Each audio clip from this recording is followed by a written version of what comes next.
All right, guys. So this week is all about subtracting. So all last week we did adding and everything. We talked about the hard problems, the easy problems, and we did all adding. This week is going to be all about subtracting. My first example is just a basic subtraction one, where it should be super easy for us to do. Nothing difficult in it. It's just subtracting the mixed number, the whole number, and the fractions. So make sure you have a scrap piece of paper ready, pencil ready, and make sure you are doing these problems with me. You will not learn the material if you're not writing the problems down with me, just like we were in class. So make sure you have a piece of paper with you and a pencil ready to do the problems as I'm doing them. Alrighty, so example one. This is one of the easy problems. You can put the easy if you want to. Okay, let's say I have a problem like 4 whole values, 5 sixes, and I want to take away 1 whole, and let's just say in 1 6.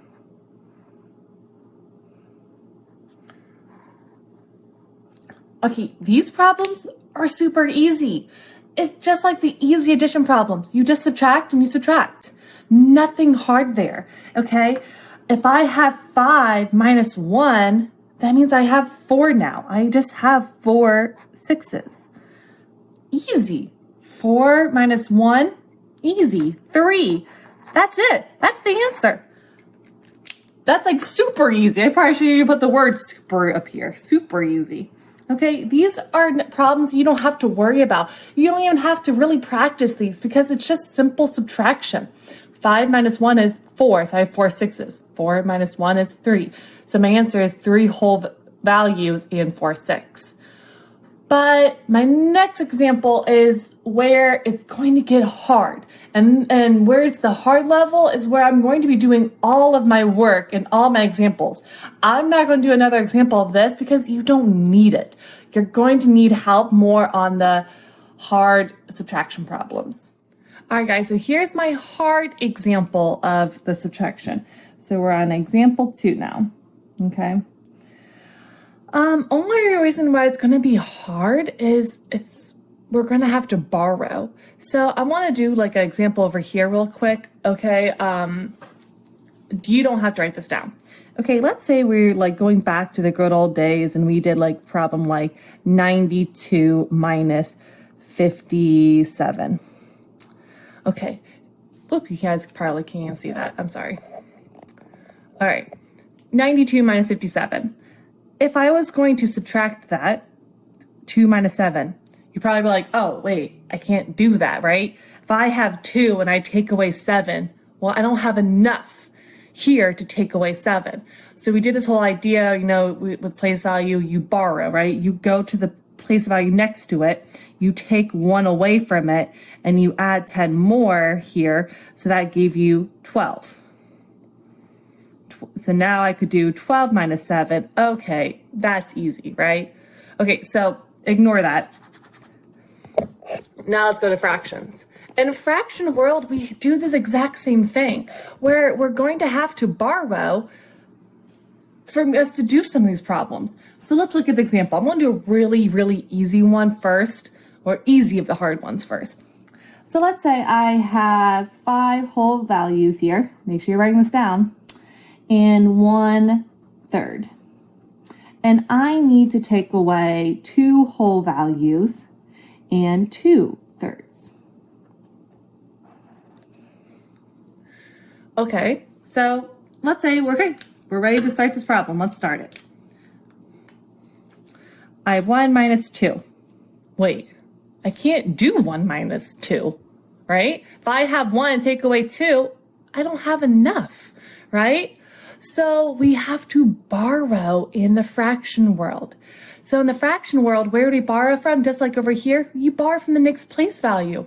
So right here is my whole numbers. I'm going to borrow from a whole number. So I'm going to cross this off. I'm going to take a whole number away. So I'm going to cross this off and make it a 4. So, and up here, I'm going to write the 1. I'm taking 1 whole number away from here, and I'm going to change it back into the fraction world. Well, this is where it's the Okay, well, if I'm taking 1 away and I wanted to go back into the fraction world, well, I'm talking about thirds here. So if I have 1 whole of a circle, how many thirds is that? Well, that's 3/3, right? 1 whole is 3/3. Okay, so let's recap. I took a whole value away from here because I can't do 1 minus 2, right? So I'm taking a whole away, so now I only have 4 whole values. The other one that I took away, I'm transferring it into the fraction world, which is 3/3. Okay, not 10. Some people write like 10. We're not doing base value 10s here. We're not in the place value here yet. We're in fraction world, okay? In fraction world, you take the 1 and transfer it back into whatever fraction you're doing, which is 3/3. Now I had 1/3. I'm putting the 3/3 with the 1/3 now. So I do plus my 3/3. So someone tell me, how many fractions do I have here now? I had 1. I took this 1 whole away and put it over here to 3/3. How many thirds do I have up here now? 4. If I have 4/3 up here can't I take away 2 now? Yeah, I can take away 2 now. I have enough thirds to be able to take away 2. When I left it at 1, I didn't have enough. So I had to borrow to get enough. Now I have enough. 4 minus 2, 2. 2/3. Now it's not 5 minus 2. Because remember, we took the whole away and we put it over here, right? We took it and moved it all the way over here. So I have 4 minus 2. That's 2. Okay. So this right here, after one example, you might be like, what, Miss Filippo? That's okay. That just means you're going to have to watch me do a couple more problems and do some more problems with me. It's okay if you don't get it after the first example. Okay? So just watch a couple more examples of me doing it and maybe you'll catch on to it. All right, guys, so this is the last example for today, and you are done with your notes. So if you made it through here, you are done with your notes on here. So example 3. All right, so I'm going to be doing this borrowing idea again. So let's say I have 3 whole values, and let's say I have 2/5, and subtract 1 whole, and let's say 4/5. Okay. All right, so in this problem, we go to start subtraction. I got 2 minus 4. You'd be like, wait, I can't do 2 minus 4. If I have 2 and I need to take away 4, that's too much. I don't have enough for that. So you're going to have to borrow. This is the hard step. This is the step that you're going to have to watch a couple times until you understand what's happening. Okay, where do you typically borrow? You always borrow from the place value to the left, right? So I'm going to borrow from over here to the place value. Well, in this place value is my whole values. They're not in fraction form. So I got to take my whole and put it back into the fraction world. So I'm going to cross this off. If I take 1 whole away from it, I have 3. I borrow 1 from it. So just like normal, it becomes 2. Now, where does that 1 go that I took away? I like to do this step. You don't have to do this step, but I like to do this. That 1 whole that I took away from here, I got to transfer it back into the fraction world. Well, 1 whole value is how many fifths? If you don't know, think about 1 whole circle. If I have 1 whole thing shaded in and I broke it back into the fraction world, fifths, how many fifths are shaded in? Well, 5 out of the 5. Yeah, 1 whole is 5 out of the 5.